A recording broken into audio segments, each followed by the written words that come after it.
we open the thoracic cavity, okay, and then so we expose the heart, and to do that we have to remove the pericardium. I mean, the pericardial sac. Okay, the pericardial sac. The pericardium is actually the serous membrane that that protects your heart. So once we remove the pericardium or the pericardial sac, we can see the aorta, like the main vessels that are coming out of the heart and arriving to the heart. Okay, so since we're doing the arterial system of the cat, and we're doing the upper and lower, I'm just going to concentrate on the arteries. Okay, so we have the ascending aorta here, then we have the aortic arch, and then we have the descending aorta back here. Okay, so the first branch here of the aortic arch is the brachiocephalic artery, and it gives off three branches. Okay, so we have on the left side here, we have the left common carotid. Then we have the right common carotid, and then we have the right subclavian artery. Okay, so we have those three. The next branch that we have after the brachiocephalic artery is this one. This is the left subclavian artery, and so that's really what I want to you to see in the cat. You can move on and see the branches of the other ones. That the right subclavian is going to go into the axillary region, and it's going to be called the axillary artery, and then it's going to go into the brachial region, and it's going to be called the brachial artery.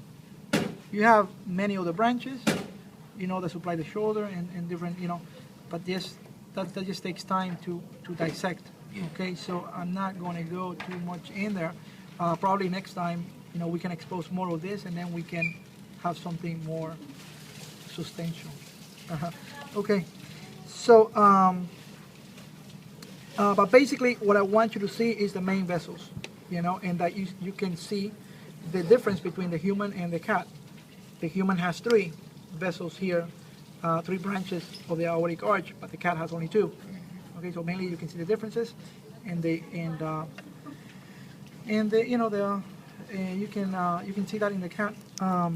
Then back here, the portion of the aorta that is running through the thoracic area, that's known as the thoracic aorta. So then after that, it breaks through the diaphragm.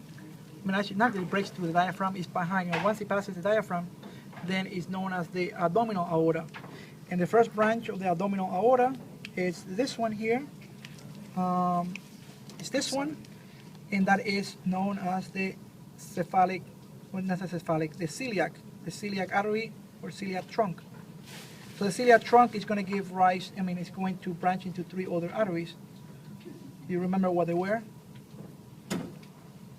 The three arteries: hepatic, gastric, and splenic.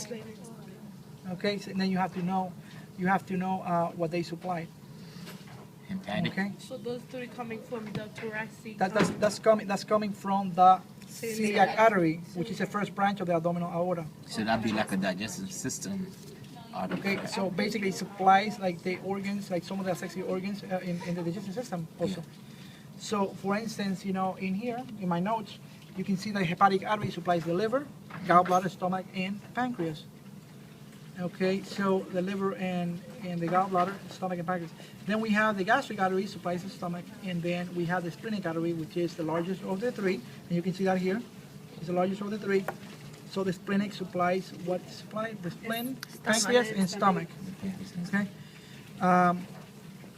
So actually, it's not that one. It's the splenic is probably like this one here, which is larger. And that would be the sleeve. This one here is this one here is the superior mesenteric artery, which is right below. It's the second branch of the abdominal aorta. The superior mesenteric artery. So what did I say that it supplies? The pancreas, small intestine, and colon. Okay, so it's also known as the cranial mesenteric artery in cats because it's more to like the cranium. After that, we're supposed to get the adrenal lumbar arteries. The adrenal lumbar arteries it seems that it says that your notes mentioned that it says the other branch, the third branch, right? 1, 2, the third one.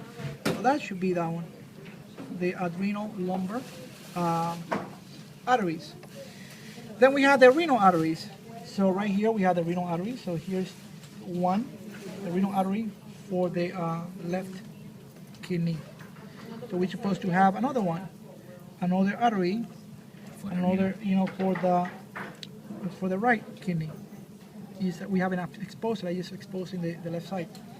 Then after that, the renal arteries, you have the genital or gonadal arteries. So the genital or gonadal artery is this one here. This is actually on the left side.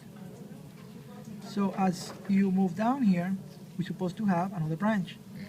So again, the celiac artery, the superior mesenteric artery, then we have the adrenal lumbar, then we're supposed to have the renal artery, then after that the gonadal arteries. That's the next branch. So that's the next branch that is coming from the aorta.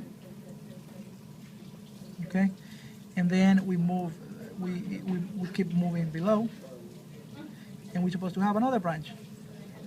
So then we have the inferior mesenteric artery. That's the inferior mesenteric artery right here. So the inferior mesenteric artery supplies what? The colon. Okay, supplies the colon.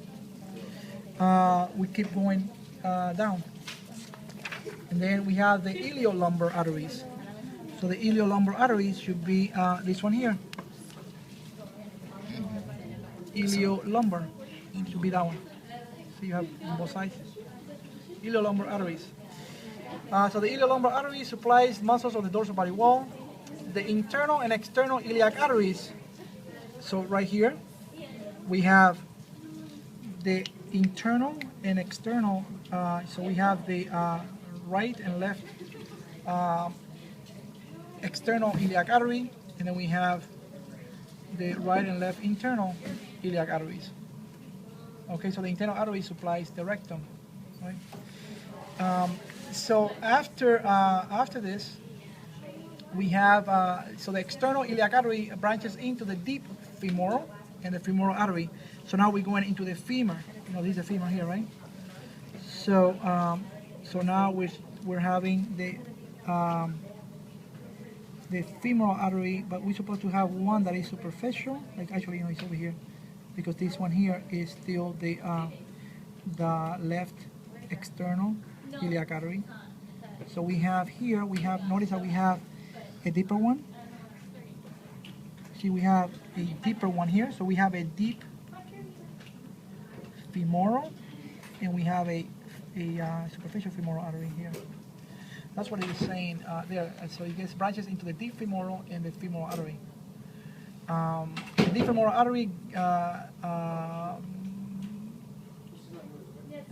artery, branches in the knee into the saphenous artery. It just keeps going. So I'm just going to go up to here. For now. So right here will be the femoral artery, and then keeps going down. But mainly, those are the main ones.